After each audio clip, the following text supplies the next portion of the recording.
Assalamualaikum warahmatullahi wabarakatuh. Perkenalkan, saya Irma Imawati, kelas 4E PGSD. Di sini saya akan menjelaskan mengenai silabus dan rencana pelaksanaan pembelajaran RPP. Yang pertama yaitu silabus. Pengertian silabus. Silabus dikembangkan berdasarkan standar kompetensi lulusan dan standar kompetensi isi untuk satuan pendidikan dasar dan menengah, sesuai dengan pola pembelajaran pada setiap tahun ajaran tertentu. Silabus digunakan sebagai acuan dalam pengembangan rencana pelaksanaan pembelajaran. Silabus pada kurikulum 2013 merupakan rencana pembelajaran pada suatu mata pelajaran atau tema tertentu yang mencakup kompetensi inti, kompetensi dasar, materi pembelajaran, kegiatan pembelajaran, penilaian, alokasi waktu, dan sumber belajar. Silabus juga merupakan penjabaran standar kompetensi dan kompetensi dasar ke dalam materi pokok pembelajaran dan indikator pencapaian kompetensi untuk penilaian. Silabus di KTSP adalah rencana pembelajaran pada suatu kelompok mata pelajaran pada suatu mata pelajaran dengan tema tertentu yang mencakup standar kompetensi, kompetensi dasar, materi pembelajaran, indikator, penilaian, alokasi waktu, dan sumber belajar yang dikembangkan oleh setiap satuan pendidikan sekolah atau madrasah. Silabus disusun berdasarkan standar isi yang di dalamnya berisikan identitas mata pelajaran, standar kompetensi dan kompetensi dasar, materi pokok atau pembelajaran, indikator, penilaian, alokasi waktu, dan sumber belajar. Silabus bermanfaat sebagai pedoman dalam mengembangkan pembelajaran seperti pembuatan rencana pembelajaran, pengelolaan kegiatan pembelajaran, dan pengembangan sistem penilaian.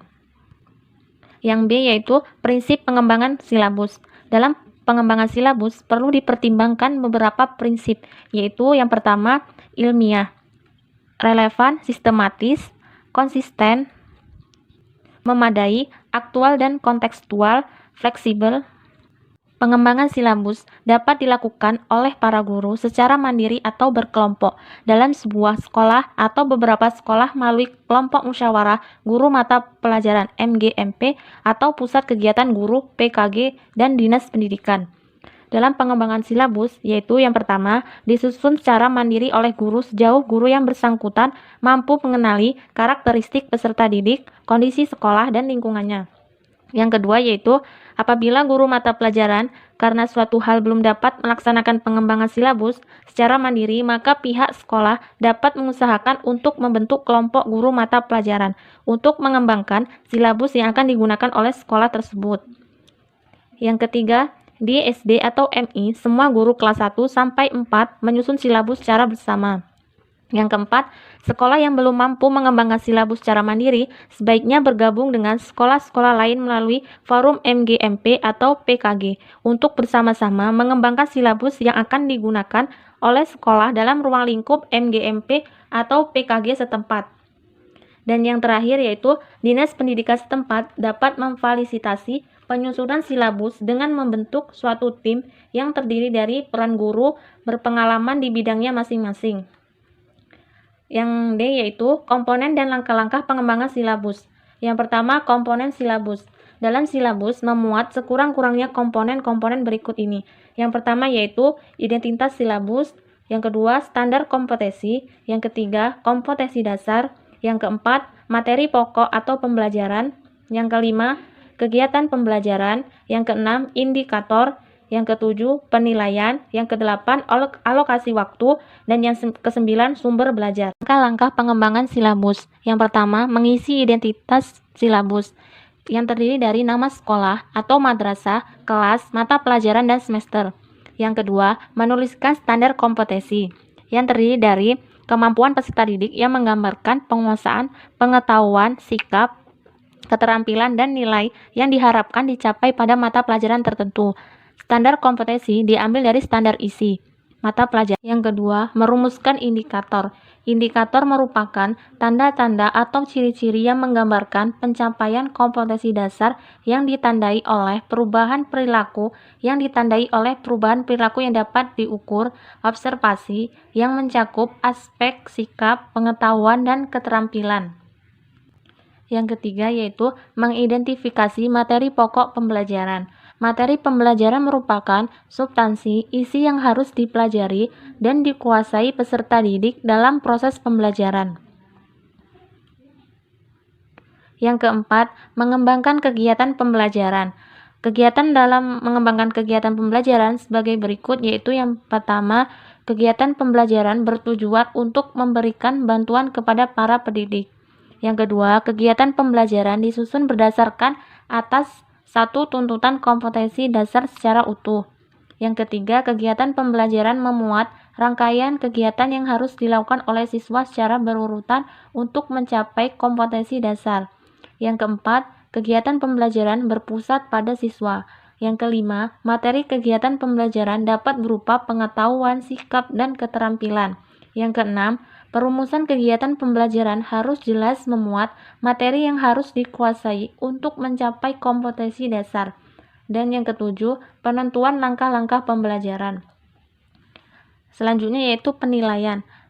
Penilaian pencapaian kompetensi dasar peserta didik dilakukan berdasarkan indikator.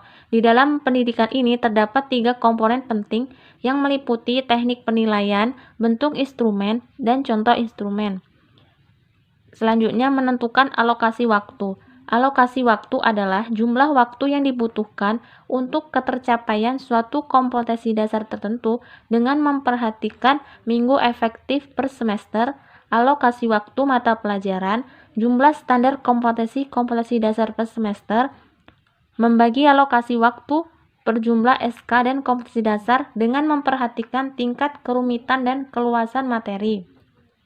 Selanjutnya, menentukan sumber belajar. Sumber belajar merupakan segala sesuatu yang diperlukan dalam kegiatan pembelajaran yang dapat berupa buku teks, media cetak, media elektronik, narasumber, lingkungan, dan sebagainya.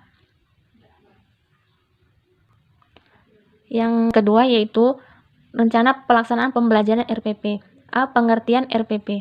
Rencana pelaksanaan pembelajaran adalah rencana pembelajaran yang dikembangkan secara perinci dari suatu materi pokok atau tema tertentu yang mengacu pada suatu silabus atau rencana kegiatan pembelajaran tatap muka untuk satu pertemuan atau lebih. RPP dikembangkan dari silabus untuk mengarahkan pembelajaran peserta didik dalam upaya mencapai kompetensi dasar. Setiap guru di SD atau MI berkewajiban menyusun RPP secara lengkap dan sistematis agar pembelajaran berlangsung secara interaktif, inspiratif, menyenangkan, menantang, efisien, dan memotivasi peserta didik untuk berpartisipasi aktif serta memberikan ruang yang cukup bagi prakarsa, kreativitas, dan kemandirian sesuai dengan bakat dan minat yang dikembangkan oleh siswa. RPP disusun berdasarkan kompetensi dasar atau subtema yang dilaksanakan dalam satu kali pertemuan.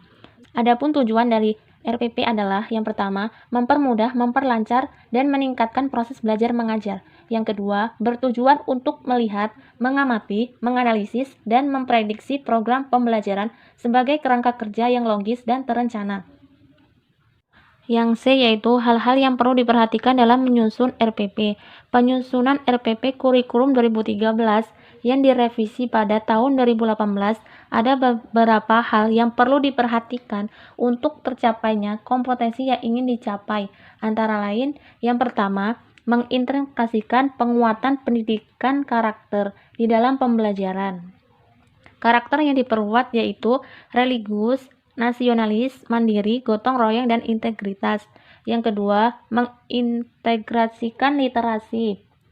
Yang ketiga, mengintegrasikan keterampilan abad 21 atau 4C, yaitu kreatif, critical thinking, komunikatif, dan kolaboratif. Yang keempat, mengintegrasikan think order thinking skill HOTS yang merupakan kemampuan berpikir kritis, logis, reflektif, metakognitif, dan berpikir kreatif. Saya akhiri. Wassalamualaikum warahmatullahi wabarakatuh.